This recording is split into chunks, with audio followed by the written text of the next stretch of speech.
Welcome to AgweekTV. I'm Shauna Olson. Protesters have come from around the country to try to stop construction of the Dakota Access Pipeline. But they're also causing headaches and even fear for some who live there.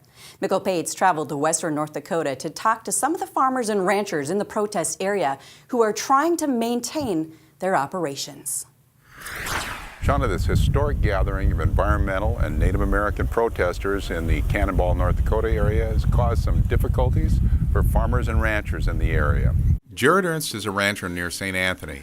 He's had protesters on his land and his roads, giving him and his cattle a scare. We were doing some cattle work in a pasture, and there was a group of about 150 come walking by, and when they got close, they started chanting and cheering and beating on drums and spooked the cows, and a group of the cows took off running from the corral where we were working the calves at. When law officers arrived, it ended peacefully, but he worries for his family's safety and always carries a revolver. He appreciates it when the National Guard soldiers check in, but even when it's peaceful, the protest is still a daily inconvenience. There's been times where we can't to go to a hayfield or to bring bales home. There'll be protesters on the road where the law enforcement will have the road blocked off just to avoid any confrontation between the protesters and other people. There's been a couple times where instead of driving 10 miles to get to the pasture, we've had to take different roads and ended up being 22 miles to get to the pasture instead of 10, and just a lot of extra miles and a lot of wasted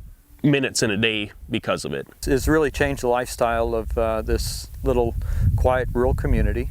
Chad Ellingson and his family also raise Angus cattle near St. Anthony. It has brought a lot of new people, a lot of people that we're not familiar with, and brought a lot of nervousness to the direct area because of the conflicts between the protesters and the pipeline company. The pipeline touches their ranch, and like many of their neighbors, they've granted an easement for the pipeline.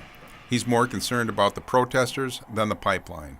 I don't want it to become a conflict. I don't want bloodshed or anything to that regard. And I don't think hopefully most of the protesters don't want that either. What bothers you the most about it?